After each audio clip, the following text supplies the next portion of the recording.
You are listening to the Spactastic Mysteries podcast. We are continuing Anna Gale Lyne's first novel in the Jaguar and Peacock series, Who Killed Ben? Federal agent and seasoned SpaceVessel Commander, Jessa Strazzer, emerges from the wreckage of a devastating accident that claimed the life of her beloved husband, Ben. Returning to her duties with a heavy heart, she grapples with grief and unanswered questions, determined to uncover the truth behind the tragedy that shattered her world. As Jessa sifts through the remnants of her past life, she stumbles upon a mysterious box of items left behind by Ben. Within its depths lies a chilling revelation: the accident that claimed Ben's life was no mere mishap, but a deliberate act of sabotage. As they follow a trail of clues that leads them ever closer to the truth, Jessa and Nate find themselves confronting dark secrets and powerful adversaries hell-bent on keeping the truth buried. With danger lurking around every corner and time running out, they must race against the clock to expose the sinister forces at play before they become the next targets. This is episode 11, Obligations. If you have not subscribed, do so now, and if you are on YouTube, hit the bell to be notified of new episodes. You see each of these crates? Stone asked, motioning to the rows and rows of shelves stretched out in front of us like plots in a cemetery. Each shelf contained hundreds of large boxes of medical supplies. Supplies designed to help lower the casualty rate at the front. Those are medical supplies that we are transferring to other space vessels, I explained. In each of those crates, there are 1,000 vials of RY-987 and one weapon, Stone corrected. He walked over to one of the crates and pried it open with his hands. Removing the weapon, he held it up for us to inspect. It only takes 1,000 vials of RY-987 dumped into this weapon to kill everyone aboard. Once the weapon is activated, Colonel, the liquid turns into a gas, which spreads through the air ducts. Nate and I exchanged horrified glances behind Stone's back. I decided that I must remain calm, or at least appear calm, if we were going to stop this biological attack. You have been using our medical supplies to transport RY-987 to the other space vessels, Stone? Presumably, to other Crimson Fleet agents, like you and Natasha. He sneered, emitting a nasty laugh. There are at least one of us on every star vessel in the Freedom Alliance, Colonel. He looked at me as he would a cockroach that he needed to step on. I tilted my head and advised Stone, in that case, you have just volunteered to give us the names of as many of them as you know. Still holding my weapon on him, I moved in front of Stone. If anyone dies because of this RY-987, all deals are off, Stone, and you and Natasha will be charged with murder. I paused, smiling so broadly that I could feel the rest of my other facial features disappear. You will spend the rest of your life in a prison on Earth.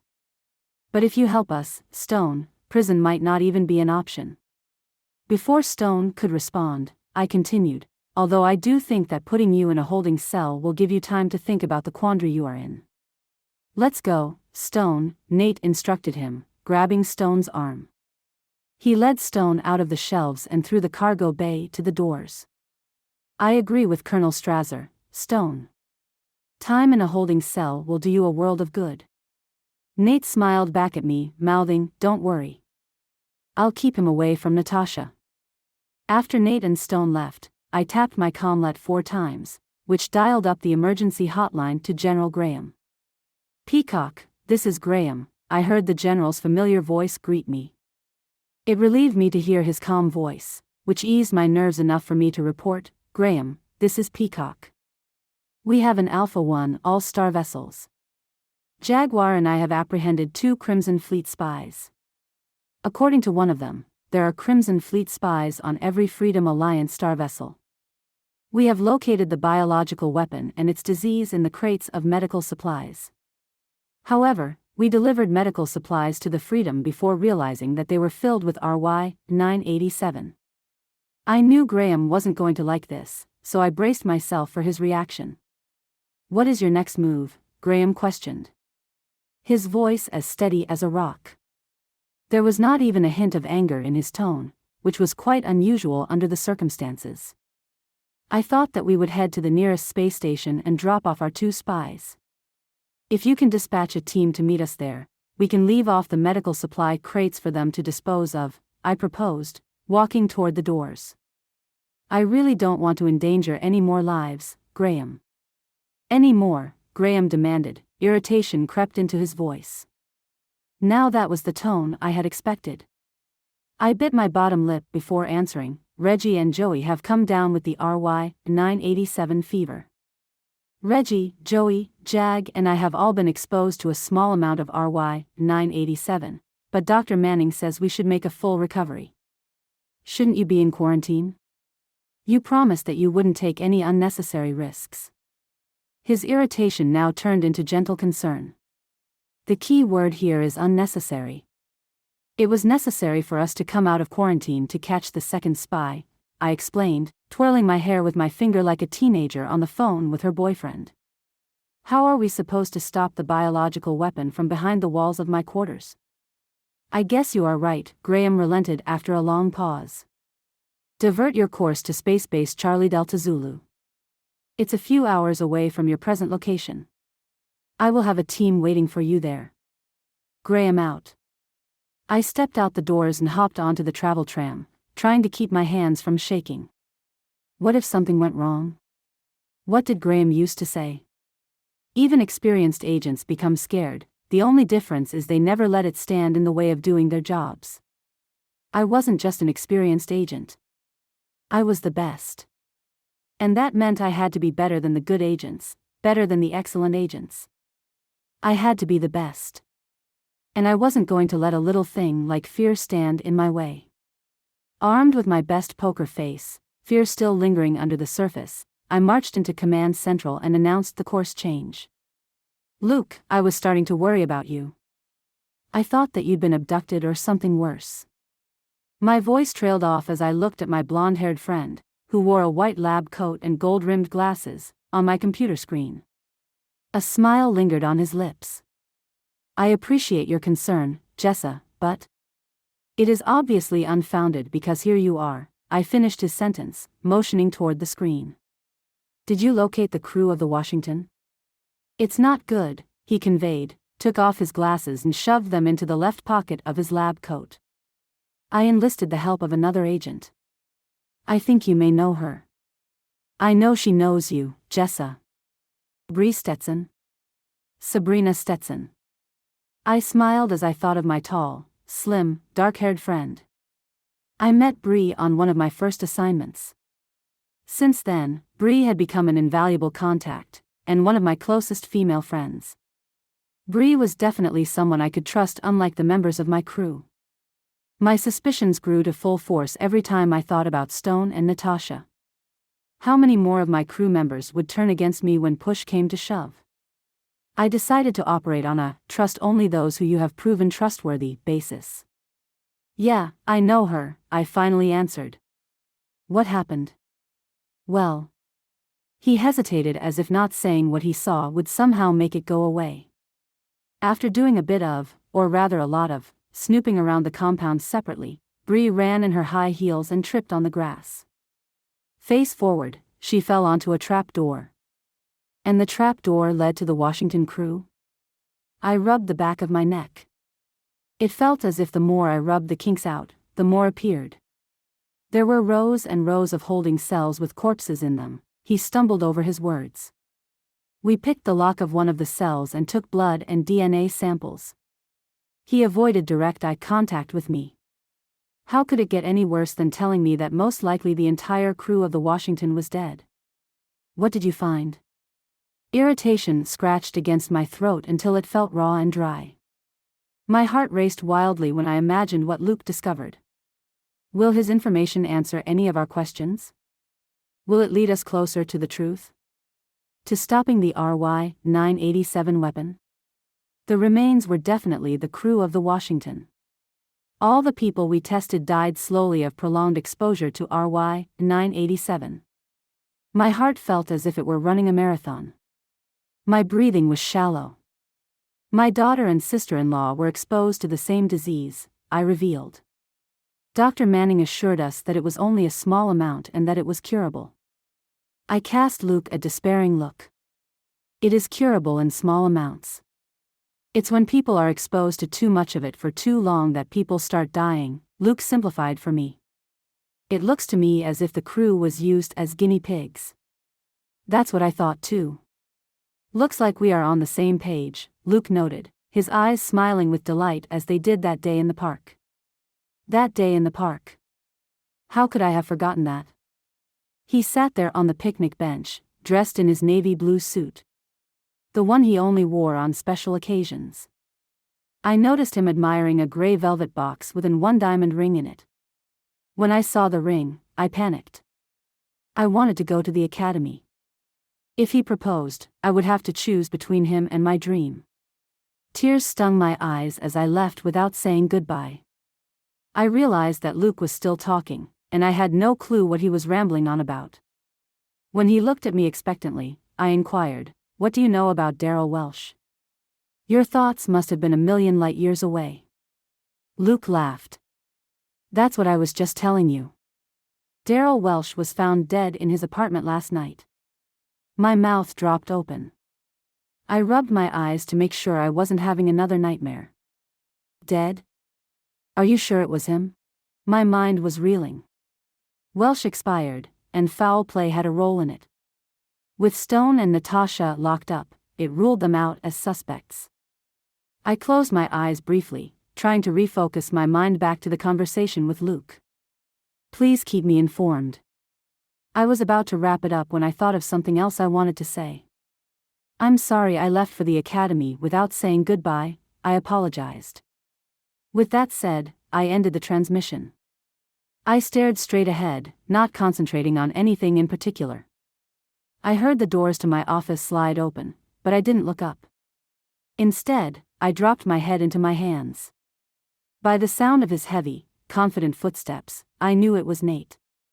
Daryl Welsh is dead. He walked around the desk and leaned against it. He's dead? Are you sure? That's what I asked Luke when he told me. I related the events of my discussion with Luke to Nate. I needed the bridge of my nose. Oh boy, do we have trouble. Oh, and I talked to Graham. Did you lock Stone up? Of course, you did. Did he tell you anything useful? I stammered. Something I did when I wasn't quite sure how to broach a subject. This time it was my talk with Graham. He looked at me, putting his hands in mine. I took care of Stone. He's being as closed-lipped about this as Natasha. He stroked my hands with his thumbs. What is it about your conversation with Graham that you don't want to tell me? I hated when he did that. I didn't want him to read me like a book. All right, I found it comforting to know someone knew me that well. But on the other hand, it was also a bit unnerving. I was a private person, and I liked it that way. It was easier to be private with Ben. He and I served in different places most of the time, but with Nate being my partner, we were plotting our next move. We are meeting a team at Space Base Charlie Delta Zulu where we will drop off our prisoners and cargo. He put his tongue in his cheek for a few seconds before he said, "That's a pretty safe approach to the situation, but..." But what? I stared at him. My face about a centimeter from his. Oh, how inviting his lips looked. I just wanted to lean in and kiss those lips. Focus on the task at hand, Peacock, I scolded myself. I gave him a brief smile. It's not the way the Peacock usually handles things. Usually, you would opt for us to handle it ourselves. Usually, our family isn't involved, I observed, touching his cheek with my hand. I want to send Joey and Reggie back home to the base. I think they would be safer there. You're probably right, he agreed, touching my lips with his fingers. Then reached in and kissed me full on the lips. I returned his kisses but recognized the disappointed look on his face when I pulled away from his ensuing ones. We need to concentrate on getting this crew and ourselves to safety. That's our first duty. You are right. He looked quite embarrassed. When do we arrive at the space base? In a couple of hours. I watched him flinch as I removed my hand from his face. In the meantime, I'd like to show Natasha the mug shots. She said she could identify the other men if she saw them. I turned back to my desk, deliberately searching for a certain piece of paper. Then I want to take a trip to Bravo 8. I thought we discussed this. You said you promised Graham. I lifted my head again, looking him straight in the eye. I promised Graham that I wouldn't take any unnecessary risks. This has turned into a calculated risk. How do you figure that? He hopped on the desk, turning my chair around with his foot. I want to stop this RY-987 weapon permanently. To do that, I must go where the creators of the weapon invented it. Logically, that's where we should find the rest of the RY-987 and its creators. That's why you want Natasha to identify the other two. Nate folded his arms across his chest. I nodded, then defended, it's not like we would be alone. 2 other agents, Luke Hayden and Bree Stetson, will be there to back us up, if need be. I resumed my search for the non-existent piece of paper. I didn't know why, but I felt very uneasy about discussing the Bravo 8 trip with Nate. I could tell by the look on his face that he was not happy about this, not happy at all. But something in my gut told me that I had to go to Bravo 8. I learned long ago to trust my gut feelings. They rarely ever steered me wrong. Bree, I trust. Hayden, I am not so sure. But I will trust him because you do. Nate reached for my hand. I understand that it is important to you to prove to me that you still have it, but... I put my hand up to stop him from continuing. Is that what you think this is about? I shook my head and laughed. Then what is it about? It's about Ben, I confessed, rubbing my left leg. I winced in pain. He touched my hair, gently moving it out of my face. He kissed me on the forehead. I should have realized that you can't truly move on until you've tied up Ben's loose ends. I stood up and put my arms around his neck. Staring into his eyes, a smile spread on my face. Are you going to help me or not? You are my partner. I have an obligation to help you. Removing my arms from his neck, I quickly backed up, almost tripping over the chair behind me. I felt my eyes blazing. An obligation? That's what I am to you? That's what Ben, Reggie, Joey, and the rest of the Freedom Alliance are to you? Obligations? I turned my back on him, crossing my arms. Tears welled up in my eyes. I blinked rapidly to keep them from falling. I felt him place his hand on my shoulder. That's not what I meant. I don't know what you mean anymore, I retorted. Anger built up inside me so much that it took all my self-control not to knock the items off my desk and the plaques off my walls. It took all my self-restraint not to fling the pillows on the couch and window seat across the room. I clenched my fists so tightly that I wanted to punch someone or something. My anger was building, and I was afraid if I didn't release it soon, would explode like an active volcano, spewing destruction on everyone and everything in my path. Maybe you feel an obligation to Ben to take care of Reggie and me. I turned on my heel, slid the engagement ring off my finger and threw it on my desk. But you needn't worry none. We aren't your responsibility anymore. I walked past Nate, who desperately tried to grab my sleeve, and marched out of my office.